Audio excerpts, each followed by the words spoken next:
You're live, yeah. One, two, three, four. Just hitting record for the audio. Welcome to Every Point's a Winner. After a disastrous weekend for many of the punters out there, you tipsters, and Scotty the Bear. What do you say from the South Coast, buddy?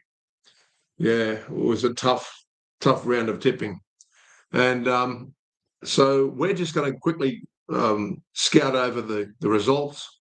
You already know them, but let's have a little bit of a talk about them and what I thought and who are the best players, having a look at some of the stats.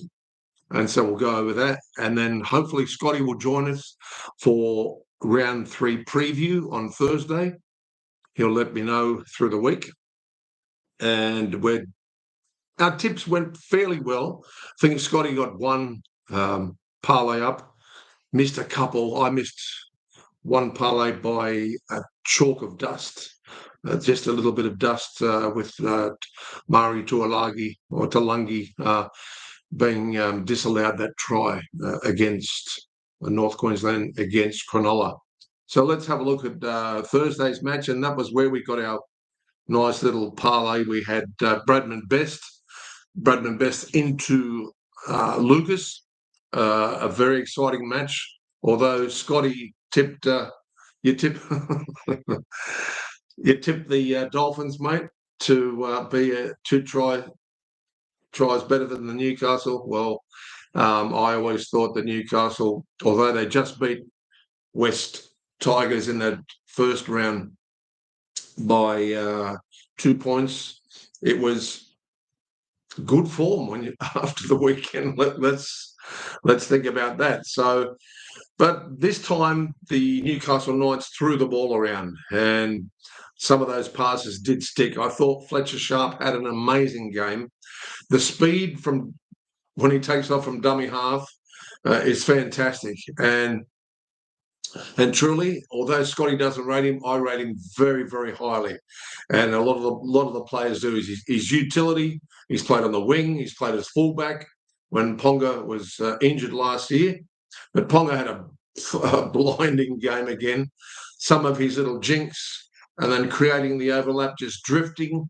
These lethal players, once they get combinations happening, they just carve the Dolphins up through the centres.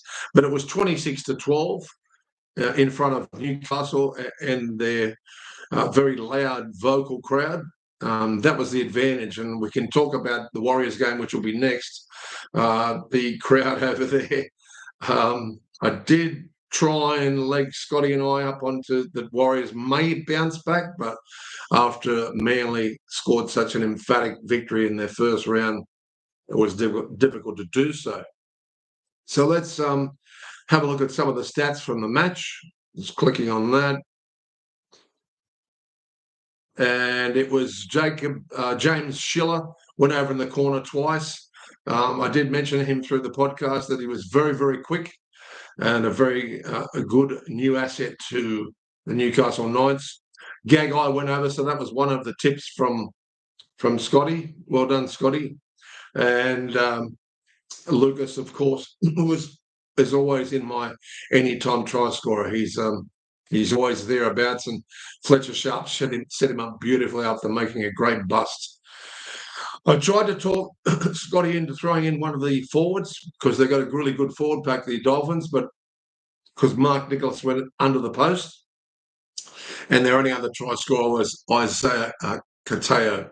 He had a pretty good game, I thought, in a side that just didn't gel together and was just monstered by a very, very hungry Knights side. And the rivalry between these two, stemming back to basically a playoff for 8th last year, really showed up how hungry the Newcastle Knights are in front of their home crowd.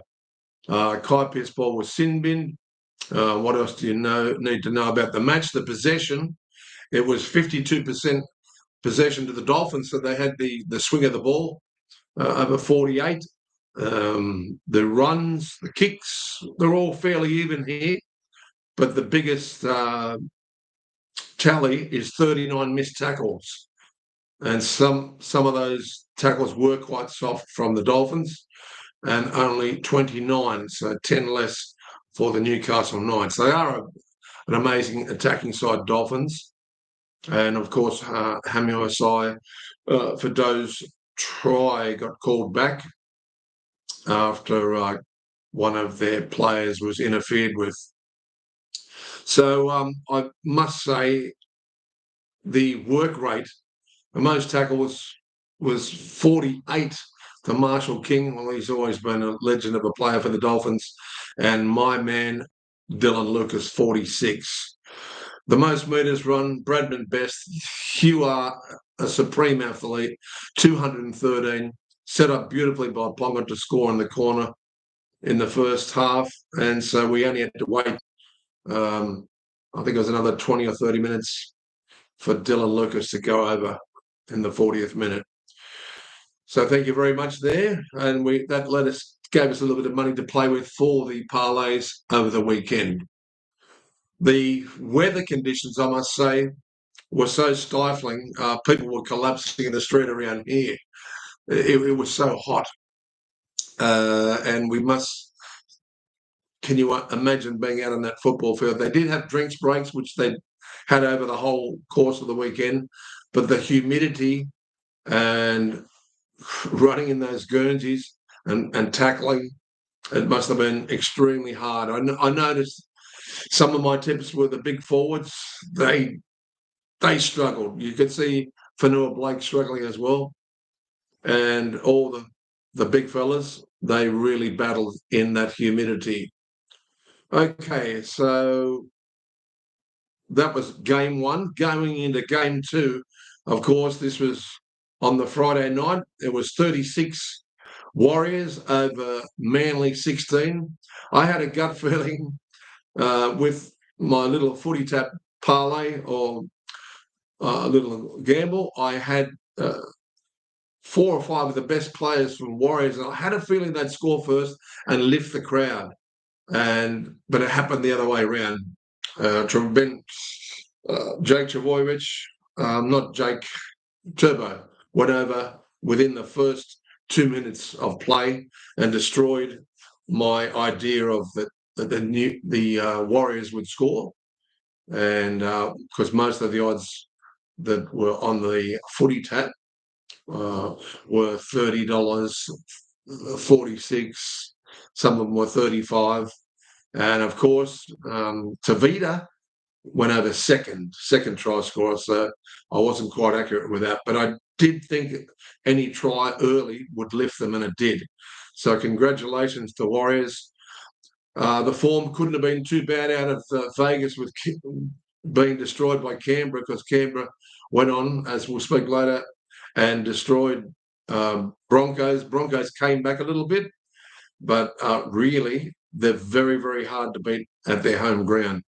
And Ricky's really got those young players fired up at the moment. And we'll talk about Horsburgh later on. But it was 32. Let's have a look at it again. 36 points to 16. That's for anyone to tip them 13 plus. You might have been brave enough to have 1 to 12, but 13 plus would have knocked most of the people out on Friday night of picking the margins. Getting on to some of the highlights from the match. I thought Tuapiki, who was really wrapped over the knuckles after the first game that he's too small, what have you, he had a blinder for mine. And their little winger, Wade Egan scored.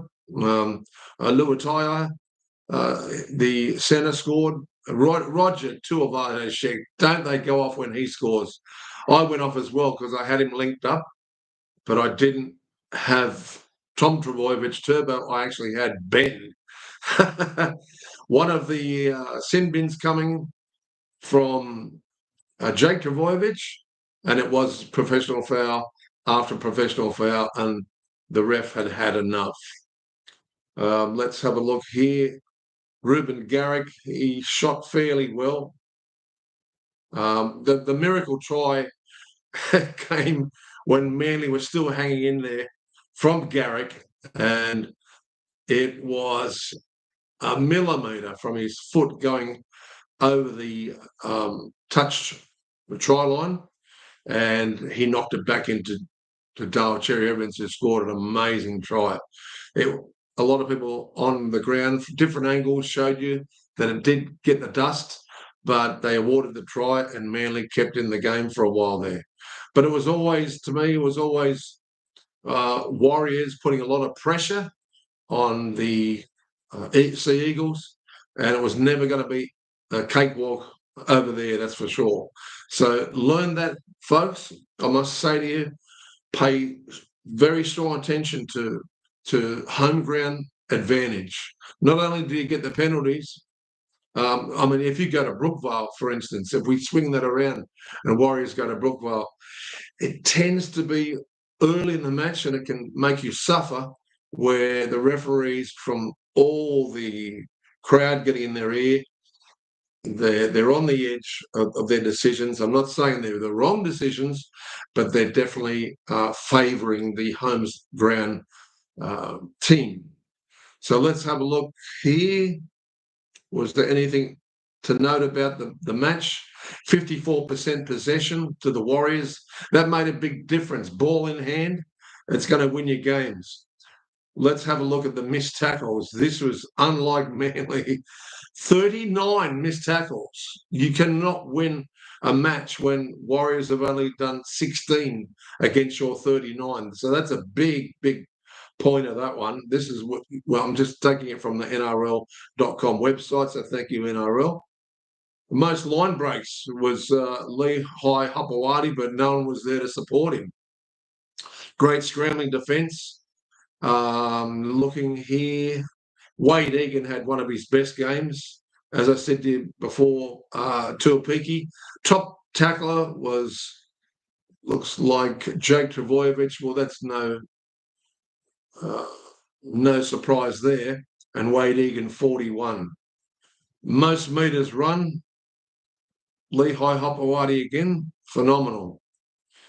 His team just didn't turn up and got monstered by, to me, a side that was angry that they lost so convincingly in Vegas. Anyway, that's about all we'll talk about for that match. We'll get on to the next of the Friday night matches. And yet again, this was one of the biggest surprises. If they thought Warriors was a surprise, Roosters 38 defeating Penrith 32. Now this game went down to the wire and finished with To'o being pushed over into touch in the final seconds of the match. Then that would have led to, had he been able to, Cleary been able to kick the goal, well, that would have been an amazing extra time. No one picked extra time. I think the only one that I really felt strongly about that it would go to extra time, and we'll talk about it soon, was the South and Saints match. I did tip that here on EPAW, or every point's a winner. 32 for, who would have ever thought that it was going to be that much of an open match? A lot of people thought it'd be 32-6, 32-12, but scoring, what's that, 70 points in the match. It was a great, entertaining match to watch. Teddy, I know you've been talking about Teddy, you've been putting a lot of pressure on James Tedesco, calling him a pensioner and what have you. I think you need to take that back on Thursday, Teddy, because he had a blinder. But I think Sandon Smith was one of the best players. His work rate and the balls that he was giving. Tupou had one of his better games as well. I did mention him. He was good value, because you'll never get Tupou better than $1.75 most of the times for ATTS, which is anytime try scorer. And he was really good odds at $2.10. So I tried to leg you into that one. But I missed a couple of vital cogs to get my collect there. And I didn't expect East to play so well. And I don't think anyone did, but everyone wrote them off and said they're going to be wooden spooners of the year. Ladies and gentlemen, let me tell you, what did my father say? Always forgive a good racehorse that one run. Same with the teams. Don't give up on your team in round 2. Don't forget, even going up to all the games going into the rounds going into Magic Round, which comes along round 8 or 9. They're inconsistent. They're getting their combinations sorted out. Saints still haven't got it for mine. And to let South back in the match, but we'll get onto that next. Let's have a look at some of the stats here. Cleary showed amazing football brain, realising that they were 14 points behind at that vital stage of the match as time was running out in the second half, and got that 2 points from the penalty, knowing that they need to score 2 converted tries to take it to extra time. He's an amazing football brain. And no matter what Scotty says, Scotty, never give up on Cleary, mate. He tries every inch of that game. I think we'll have a look at the stats here and see where the problems were. Sandon Smith did really good with the kicking as well. Let's have a look here. At half-time, it was 18-all in anyone's match, but I think Penrith might have been still a little bit shell-shocked that it was 18-all. Maybe they went into that match just thinking this should be fairly easy. But let's have a look at some of the key stats here. Possession rate, 52% to Penrith, so that's a surprise, and only 48% to the Roosters. But they did actually pass the ball around thanks to Sandon Smith. Meters run, 1,500 Penrith must have been really tired. And let's have a look at the kicks, fairly even. Kicking meters the same. Tackles made. Wow. Roos had to throw everything but their underpants at Penrith. 332 tackles to 290. That's massive. That's a massive stat. But missed tackles, here's the one that was the key target here. 46 for Penrith. When was the last time you saw Penrith have 46, Teddy? 46 tackles. Missed. And only fantastic. This was Roosters standing up, showing the pride in the club, the pride in the badge. 29. Now there's the stat. That's the only stat you really need to look at. So Coach Cleary needs to have a really good look at that. Why the Roosters created so many gaps. Yes, they're very pacey, they're very talented, and what a comeback. One of the man of the matches for mine was Connor Watson out of dummy half there. And I think he went over twice. We'll have a look at that stat in a minute. But also he did the most tackles, 49. He's a workhorse coming back from a horrific injury, and he's really coming into his own now. 38 for Mitch Kenny. Well, we know he's an absolute work dog. And looking here, most metres run, Teddy, I have to tell you this, it was James Tedesco, 154, over Lindsay Smith, who's another workhorse, 137. Line breaks, both 2 from Teddy and 2 from Casey McLean. Casey McLean didn't have the greatest of first halves, and I'm pretty sure he dropped 2 big bombs. You've got to get a little bit better there on the wing there, Casey, especially for a side that's trying to win 5 premierships in a row.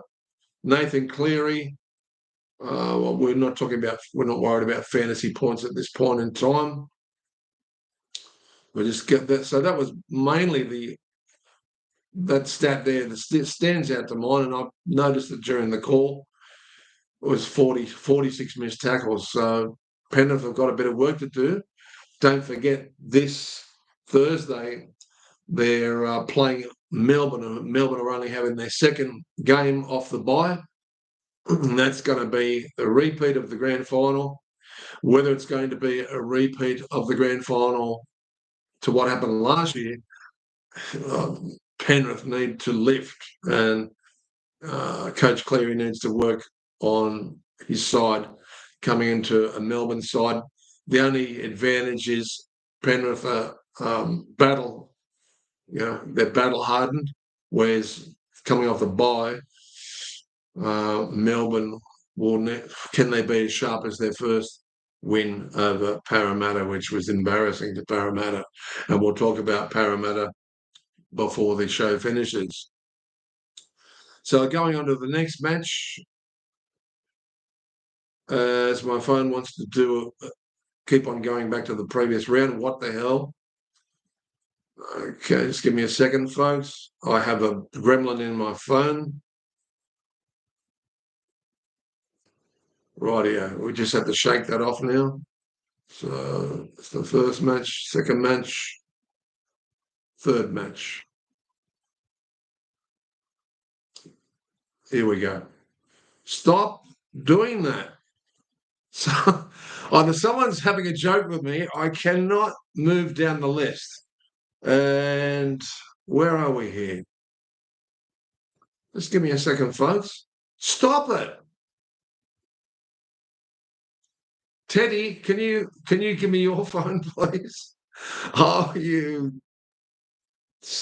adverts that pop up on NRL website. Okay, are we with the right match now? Thursday. No, let's go back. Here we are, 13th of March.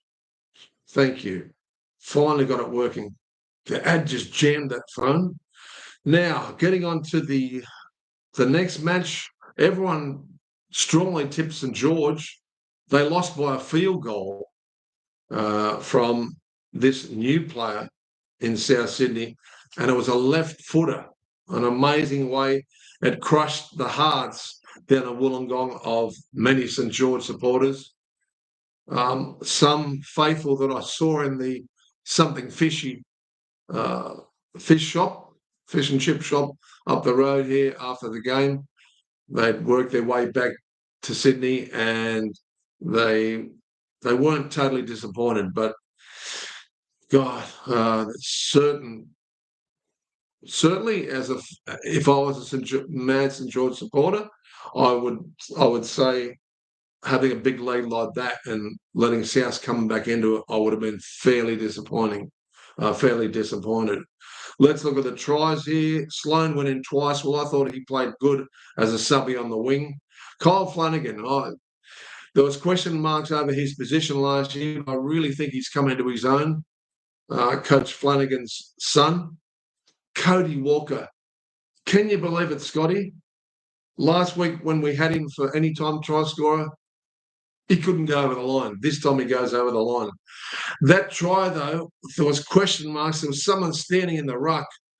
How it wasn't looked at, maybe there wasn't enough interference, but it looked like Cody Walker had a little bit of a help in scoring his try. Sean Kepi, Jesus, from dummy half, that was just too easy. Same with Mem Zoelis' try.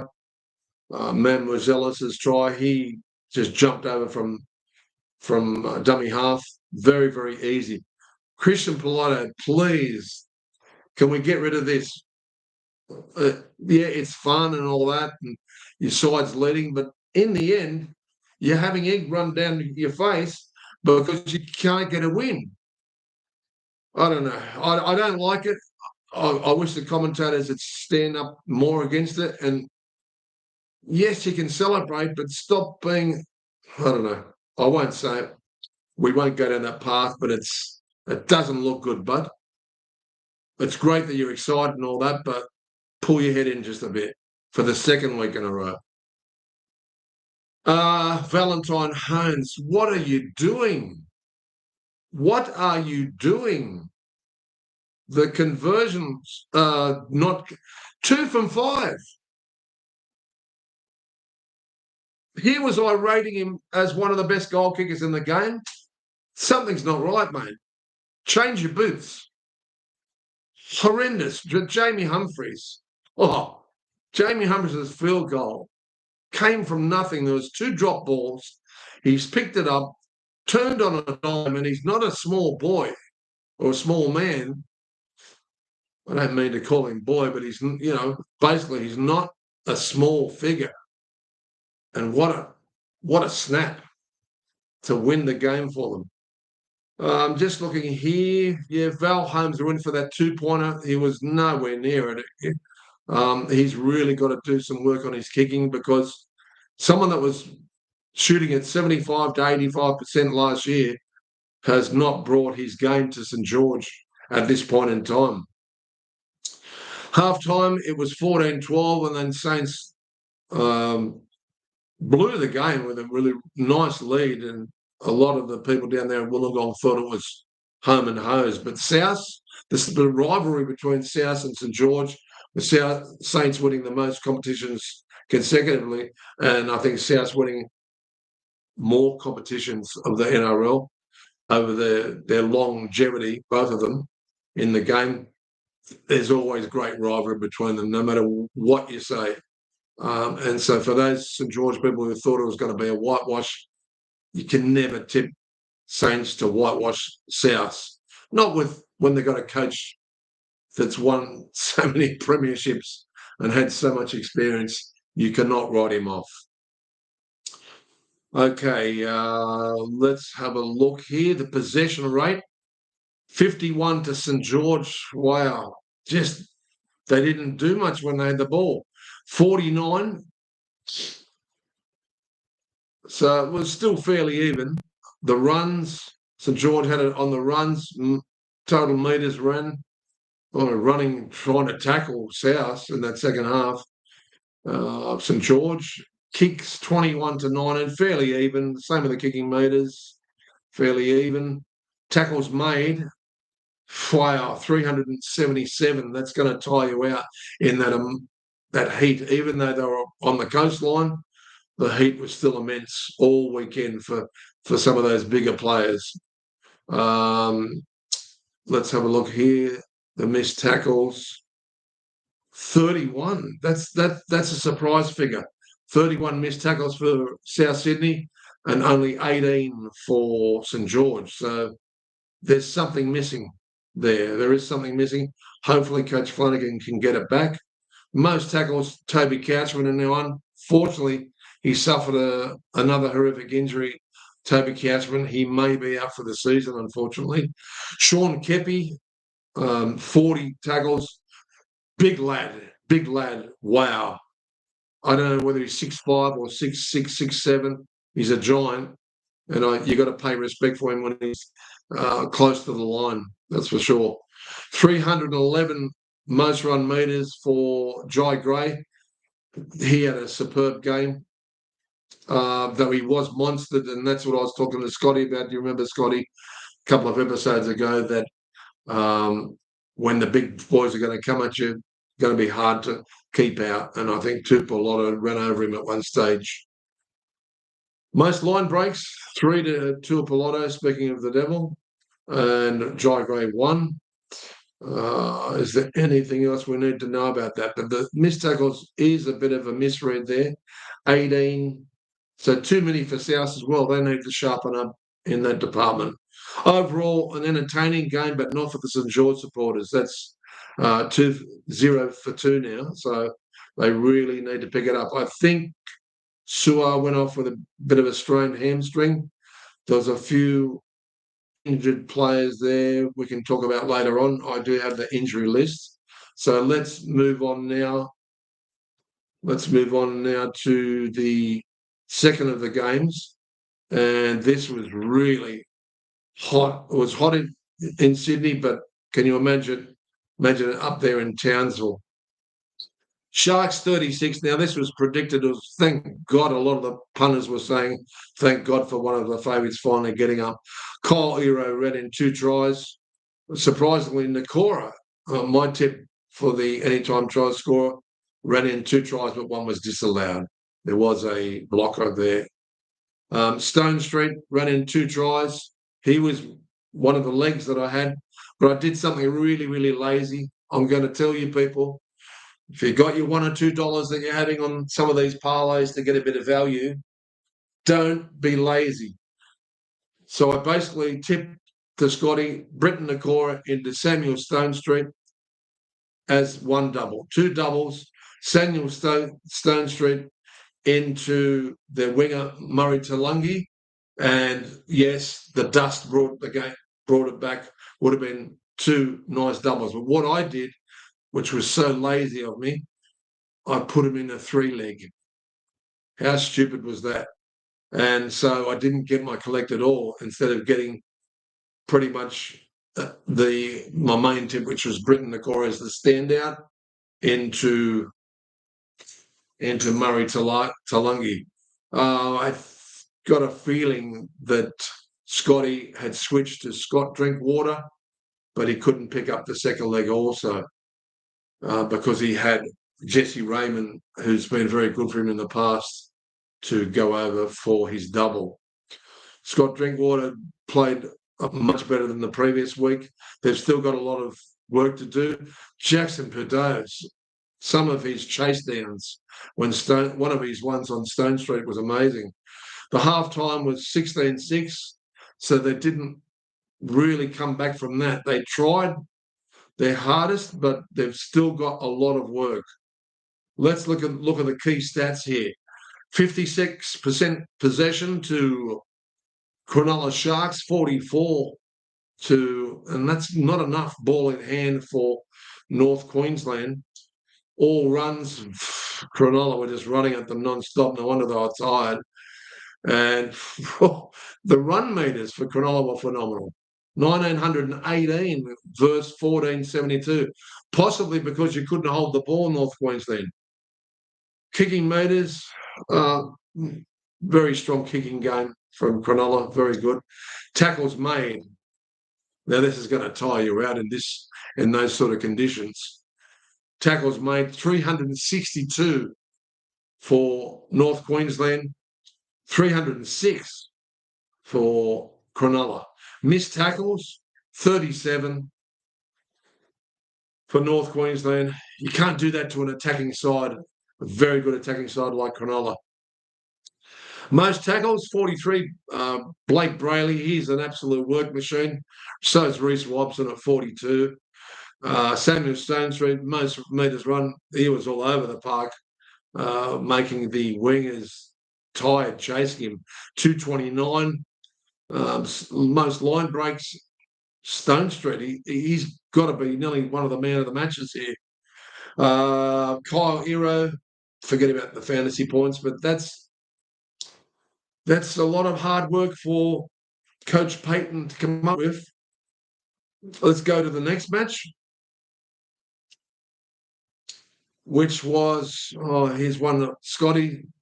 Sorry, mate, your Broncos couldn't do two in a row because they've come up against a sizzling hot Canberra side down in Canberra. You did say the value was in the $2.47 that head-to-head Canberra come up with. You did say that, Scotty. But Canberra Raiders, 32, won by 10 points over Broncos 22. That's put the Raiders up into second at the moment.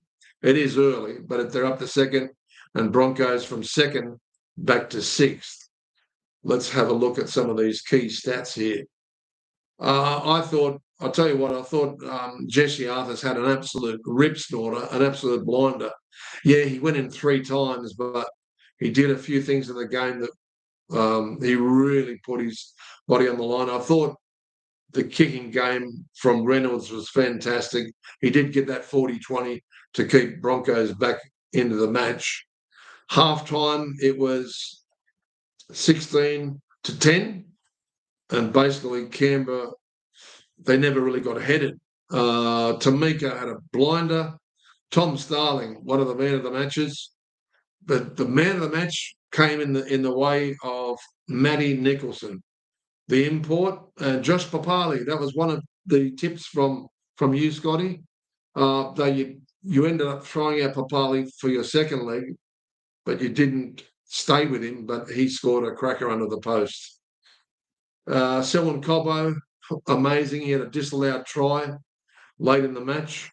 And Cobbo, he's just a freak, some of the tries he scores. It was 6 tries to 4. And to me, no major surprise. I stayed with the Broncos because I was so pumped up with Scotty. You were very confident that they could go to Canberra and win. So were many of the tipsters. So a lot of the tipsters got blown out there. Some of the smarter ones that could take a risk. And although you thought they were very good value, how can you tip against your side, Scotty? Okay, let's move to the next match. Oh, just have a look at the key possessions here before we do. 52%, Scotty, to Canberra over 48. That was fairly even. Run meters, Canberra a little bit more than the Broncos. Kicks, 15 each. Same with kicking meters. Tackles made. This oof, 343. Now, the Broncos were gassed. 343.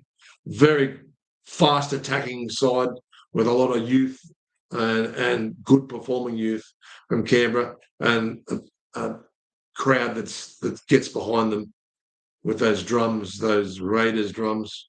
Missed tackles. Here's the key figure here. Broncos 44 and only 35 for Canberra.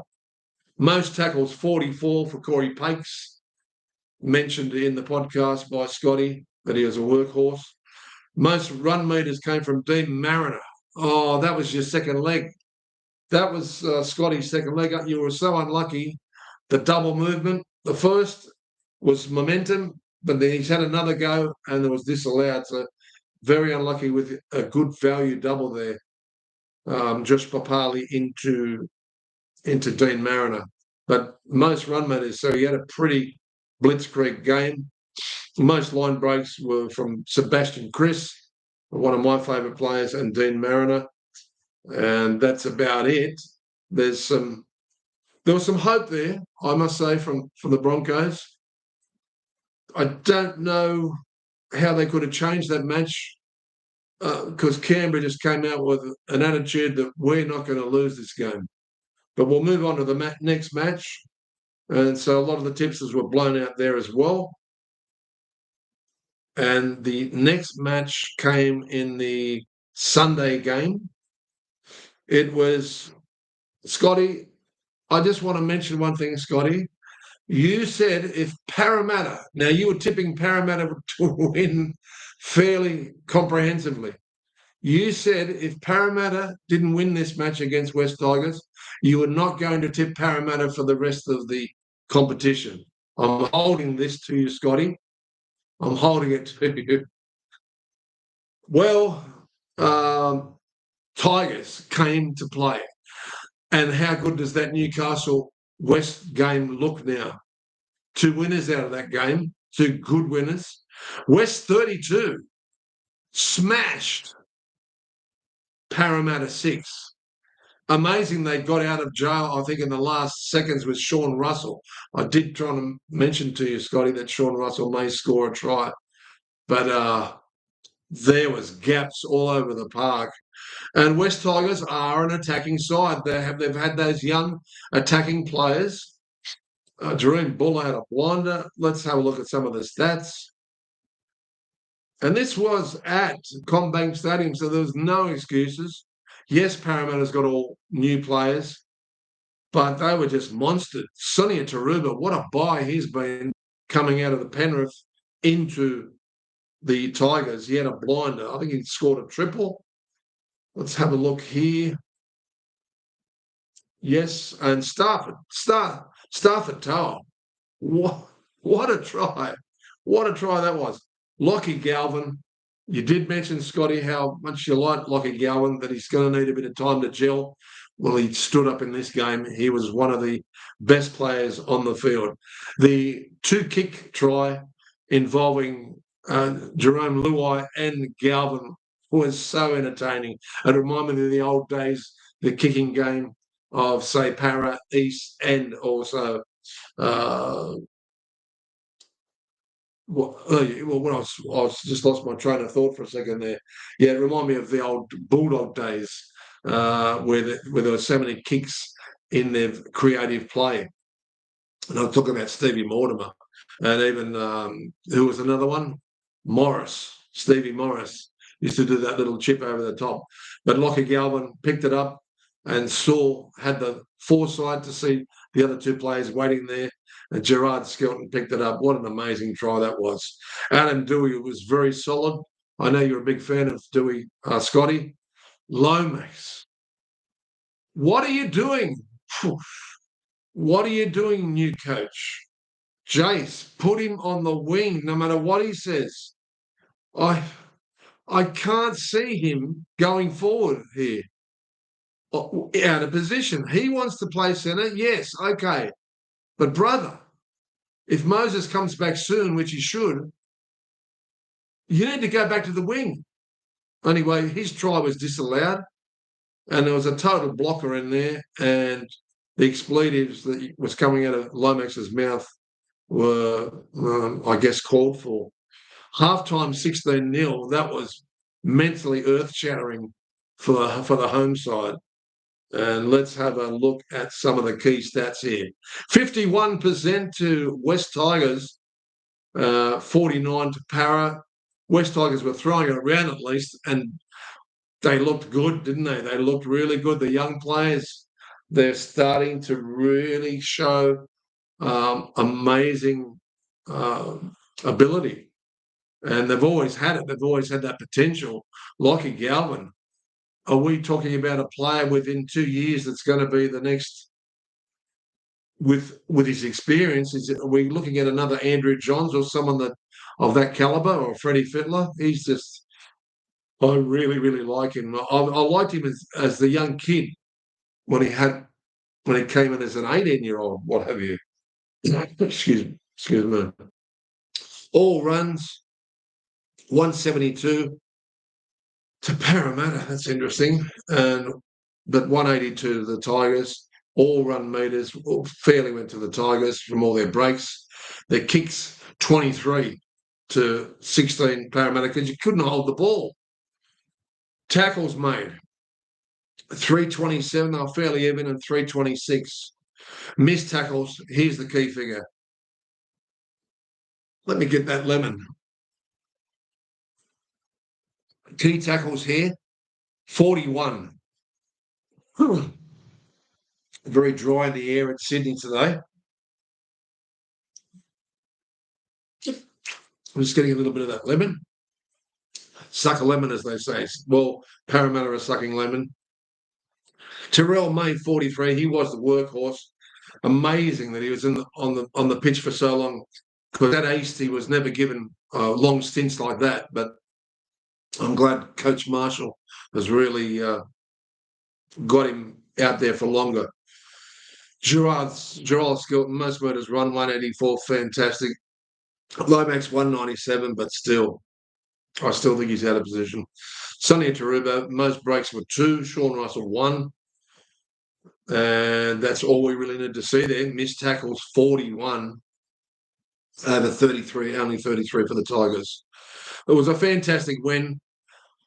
It was a creative game. Luai had a blinder.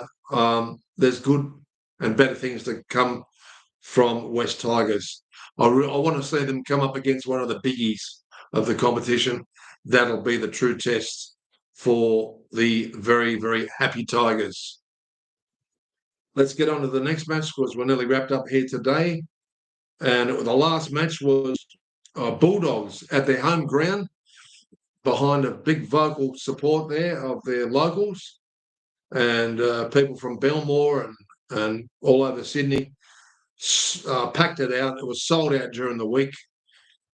Titans, they showed up in parts of that game. The end of this, looking at the total there, it was 64 points scored. We did say, Scotty, it could be a bit of an open game, a bit of a try fest. And this year, have you noticed one thing? Have you noticed one thing about the Bulldogs? They're throwing the ball around like the old Bulldogs from the 70s and 80s.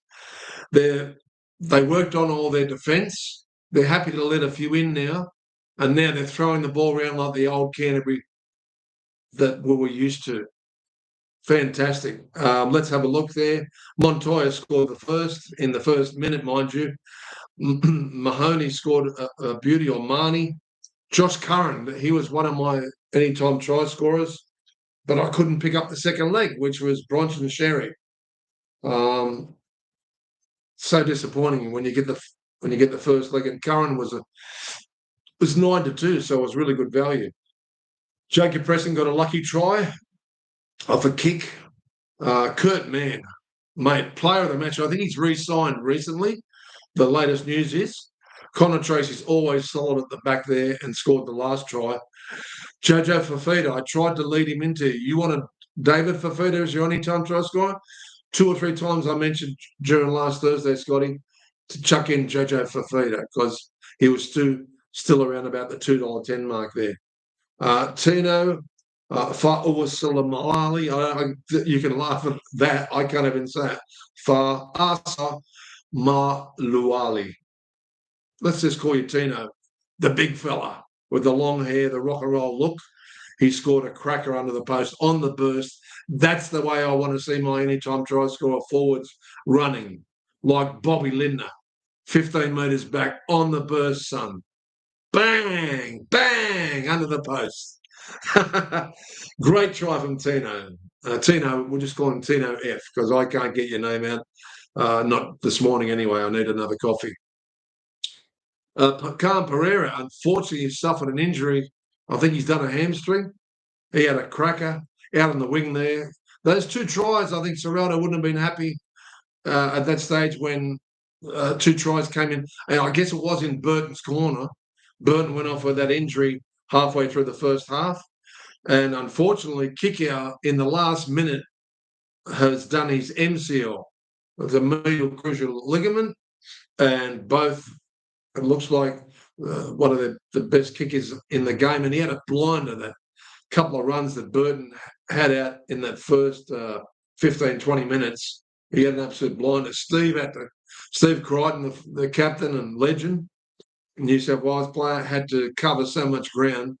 And I've got to give it to the Titans. They came back in the Desi's Titans. They came back into the match, and they looked like pushing the Bulldogs to the wire. But there was a try that made the difference, and I think it was the Kurt Mann and the Preston one later in the game. Jaden Campbell played very, very solid. What can you say about him? I was hoping he'd go over because he was one of my anytime try scorers second legs. But I couldn't pick up Bronson Sherry, who was my standout. So overall, tipping-wise, it was a pretty rough go for most of the tipsters in this round. We go back here, and we're going to look on Thursday. We're going to have a look. The Thursday match is the repeat of the grand final. Storm coming off the bye against a Panthers side that pushed east to the wire, but everyone thought it was going to be a one-act affair. And these are early rounds. Give yourself a chance to go for a home ground advantage when it's a very powerful side like Canberra Warriors. Congratulations, Warriors, because so many people thought you were finished for the season. And congratulations, East and Connor Watson and the boys. Sand and Smith, you're really coming into your own. And I'd like to say, on behalf of me and Teddy, thank you for joining today. Every Point's a winner. We had to do a little post review match of the games. Hopefully, there was a subly that came through on Sunday night or early Monday morning, and it was beautiful. It was cool. It cooled things down. I think we might have seen the last of the hot weather. Let's hope. But you always get some inconsistent weather and a lot of rain in late March going into April when you have the autumn carnival really opening up. And there was a few good races on the weekend. So everything's warming up. The football is getting better, more entertaining. Congratulations, West. Congratulations, all the winning sides. And there's going to be some great games coming up, and none so more than the Thursday that's going to be something to look forward to. And Scotty and I should bring you the preview on Thursday morning of that match.